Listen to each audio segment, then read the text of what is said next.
I want to make sure I'm pronouncing your last name right. Is it Biresch? Biresch, like Coors Light's kind of beerish. That's a good way to remember it.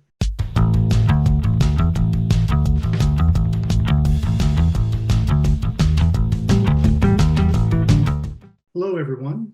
Welcome to this episode of 15 Minutes With. I'm Pete Fleming, the head of product and UX design here at Chariot Solutions.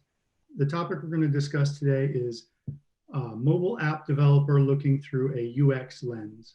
And our guest for this is Rod Biresch. Rod is a longtime consultant here at Chariot and a very talented mobile developer.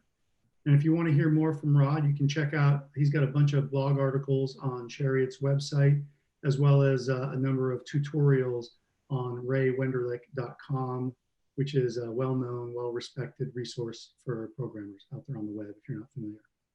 So let's jump right in. Welcome, Rod. How are you doing today? Good. How are you, Pete? I'm doing okay. Busy, but Great. Good.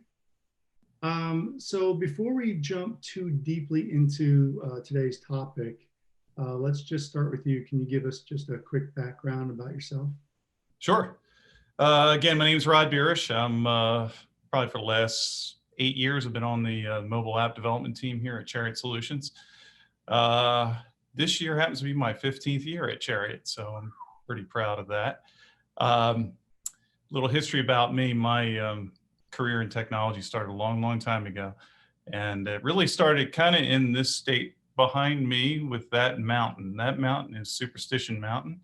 It's about 40 miles east of Phoenix, Arizona. And I found Phoenix, Arizona by way of my uncle, who he designs microprocessors, without getting into that. And he kind of invited me out to get my feet wet in technology.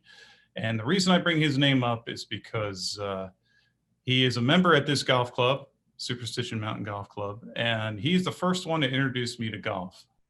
You're going to be wondering why we're talking about golf, but I think you'll understand it in a moment. So fast forward years later, I found my way to Chariot and been trying to help people ever since with their software needs. All right, great.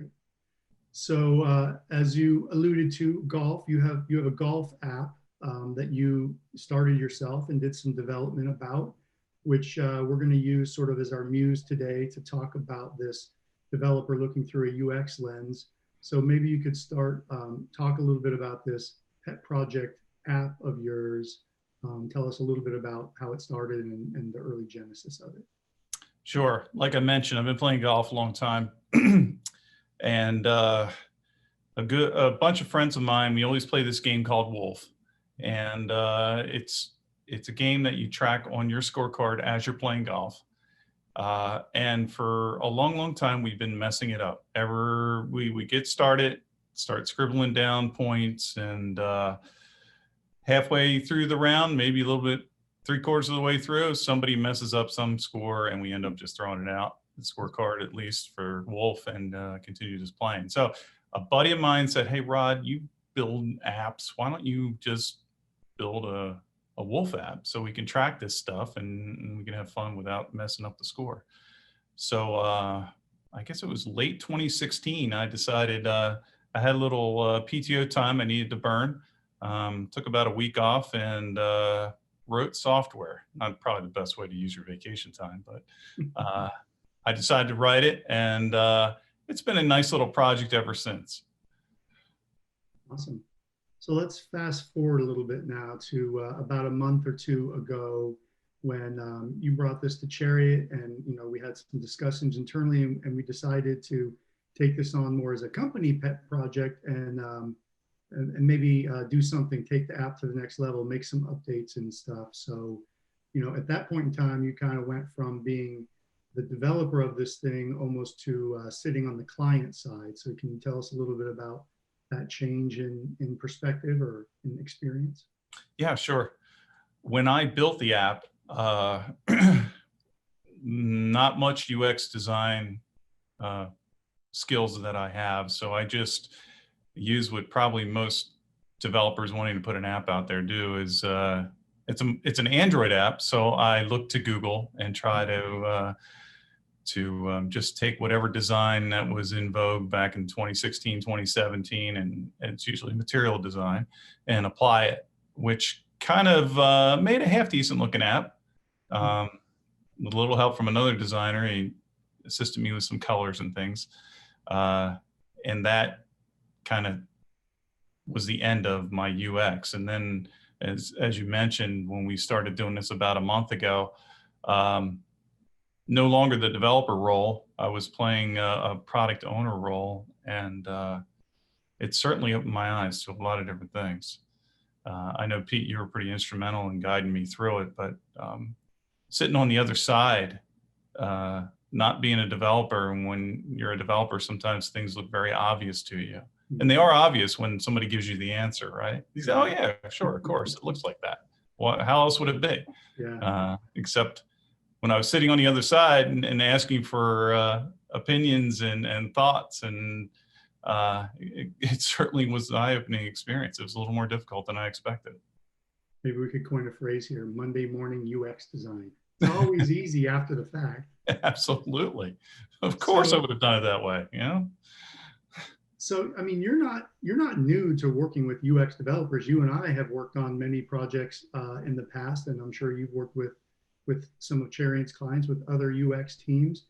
But I'm sensing that there's a difference from, between just working with the UX designer and when you kind of go on that client side and you have to start really like thinking about your baby, your app, through that lens. So can you tell us from your perspective what that process felt like, or maybe explain to us how you felt the process went? What did we do first, and what steps did we go through, and things like that?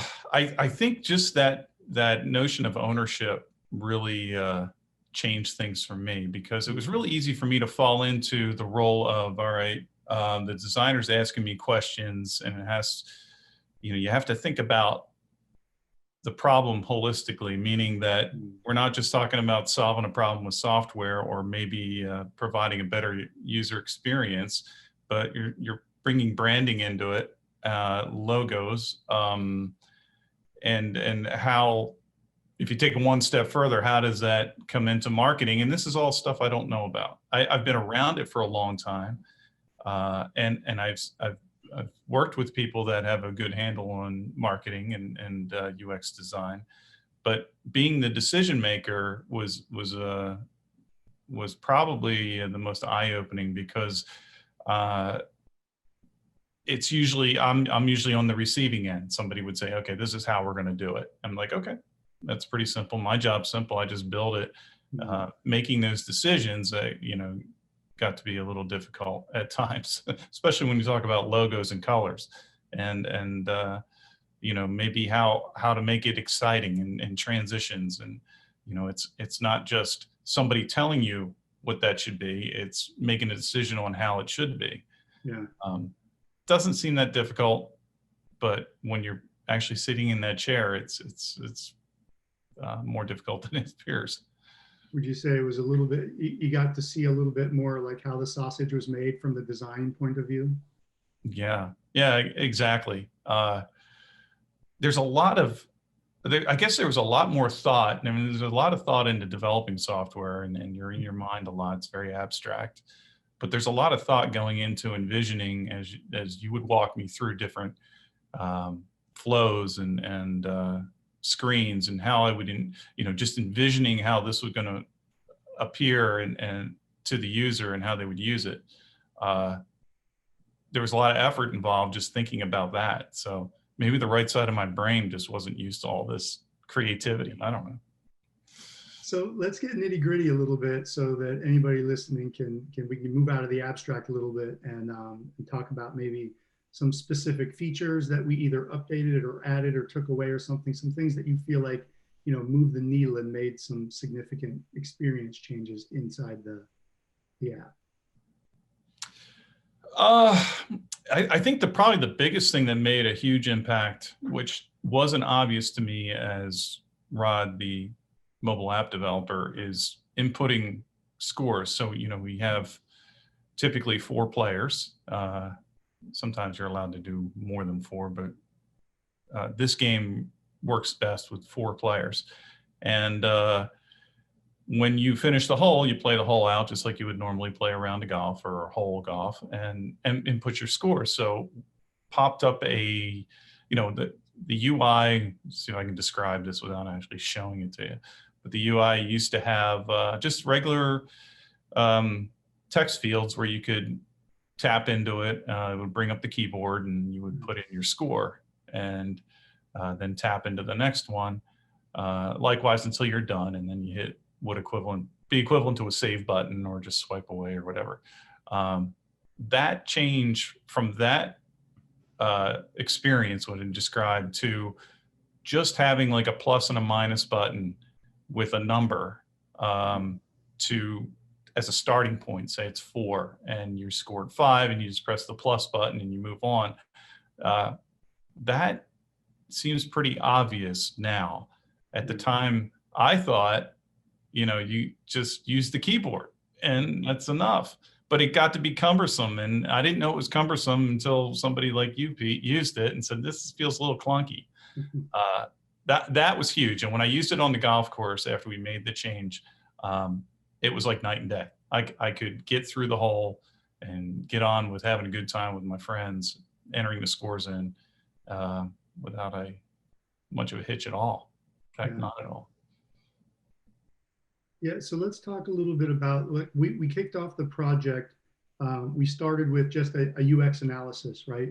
I went through the app and I kind of blew out all the screens onto an online whiteboard. And I went through and I made a bunch of notes about UX heuristics, like things that were breaking UX best practices. And then just some things that I thought, experientially could be a little bit better. Maybe they didn't violate any rules of thumb or anything. What did you think about going through that practice? Did it feel like somebody was punching your baby, or did it some of the things make sense? Or yeah, well, when you said you were going to do that, I'm thinking, well, this should be pretty quick, because for the most part, I'm thinking it's pretty solid. Yeah. I don't think there was much there that you would find. I knew you would probably find some UX stuff, meaning like, maybe some colors or contrasts or, something like that. But after you went through it and you marked it up, and there were quite a few things that I didn't expect would be something that somebody would call out. And I'm searching my mind if I can think of one, but I think going back to that just example that I had there is, I guess I get comfortable with using this because I built it. I've been using it for 3 years. I just know how it works. And when you have somebody look at it with a critical eye that maybe is not familiar with the game or just is new to what you're looking at, it was pretty obvious that I missed the mark in a few things. So it was a great exercise, but I've been a consultant a long time, so I can certainly handle criticism. Get that thick skin. And I will just say for anybody viewing this that there was a lot of stuff on there, but it ranged from things that were like really needed some addressing down to things that weren't a big deal, but it was worth talking about, like for consistency throughout the app. And I've done those types of evaluations on a lot of apps in my career, and yours, Rod, was really not very bad. I could show you some that look like there's more stickies than can't see anything behind them. So yeah, I know at one point when we're going through this, it's probably the first time we reviewed your board, and I'm answering questions, and then it hit me maybe 15 minutes in. It's like, hold it. I think I'm the product owner right now. Yeah. It's like, how did you switch that role on me so quickly? Yeah. So I did my best to wear that hat. I don't know how well I did. You did great. Yeah, and you didn't get offended too much, which can be the case sometimes. You rolled with it.